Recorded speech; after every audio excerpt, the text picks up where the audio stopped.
I'm going to give a disclaimer before I start today's video because the topic is going to be depressing to some viewers. So if you struggled with depression or have recently lost a loved one, I wish you the best, but this is probably not the right video for you right now. Without further ado, let me begin. Death is a universal truth, the one certainty that unites all living things. Yet, it remains one of the most profound mysteries of existence. What does it mean to die?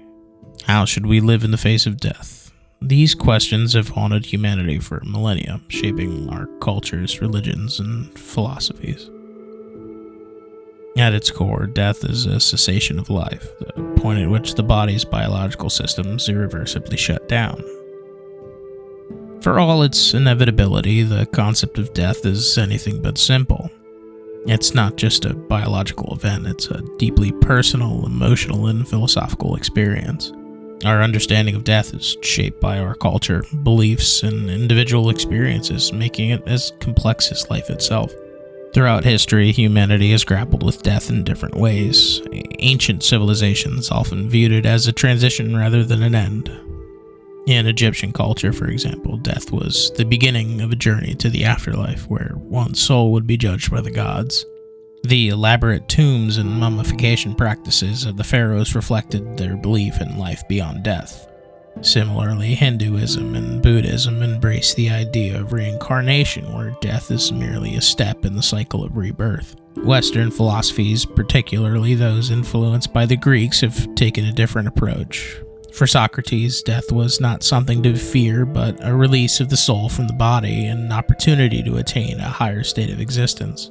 The Roman philosopher Epicurus famously argued that death is nothing to us as we cannot experience it. He saw the fear of death as irrational, a distraction from living a full and meaningful life. In modern times, science has reshaped our understanding of death, stripping it of some of its mystique. We now know more about the biological processes of dying, from the gradual shutdown of organs to the intricate dance of neurons in the brain's final moments. Yet, for all of its advances, science cannot answer the existential question what death poses. What happens after we die? Is there a soul? Is death truly the end? These questions have fueled countless artistic and literary explorations. Art has given us a way to confront death, to process its inevitability and make sense of its place in our lives. Death is often portrayed as a mirror, forcing us to confront our fears, our regrets, and our mortality. It's in the face of death that life often feels more vivid. Psychologically, death is one of the most challenging concepts to accept. The idea of non-existence can be terrifying, and the loss of loved ones leaves emotional scars that can last a lifetime. Yet, this fear of death, what philosophers call mortality salience, can also inspire profound reflection. Knowing that our time is finite can push us to live with a greater purpose, to seek out meaningful relationships and experiences and leave a lasting impact.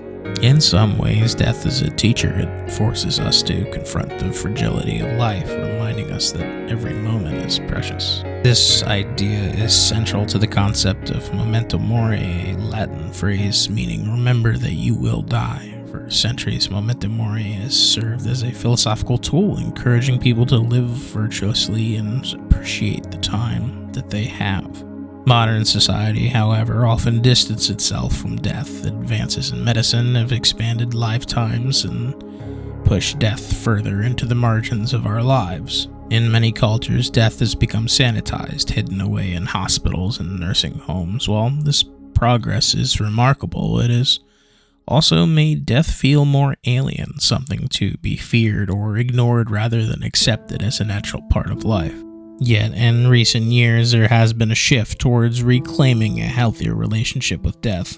The rise of death cafes, where people gather to discuss mortality openly, and the growing popularity of end-of-life dolists reflect a renewed effort to confront death with honesty and compassion. Movements advocating for green burials and celebrations of life are challenging traditional notions of mourning, focusing instead on honoring the deceased and embracing the cycle of nature. Death has also raised profound ethical questions in modern times. Issues like euthanasia, organ donation, and the right to die forces us to grapple with the boundaries of life and death. Technology, too, complicates these discussions. Advances in artificial intelligence and biotechnology raise the possibility of extending life indefinitely or even uploading consciousness, blurring the line between life and death. Despite all this, death remains at its heart an unknowable experience. For some, this is a source of fear. For others, it's a source of wonder. The mystery of death is, in many ways, what gives life its beauty and urgency. It reminds us that our time is finite, that our actions matter, and that every goodbye is an opportunity to say what we mean. In the end, death is not just about ending, it's about perspective. It's about what we choose to do with the time we have and how we choose to remember those who have passed. While we may never fully understand death, we can strive to live in a way that honors its inevitability, embracing both the fragility and the resilience of the human spirit. And in doing so, we find meaning not just in the face of death, but in the act of living itself.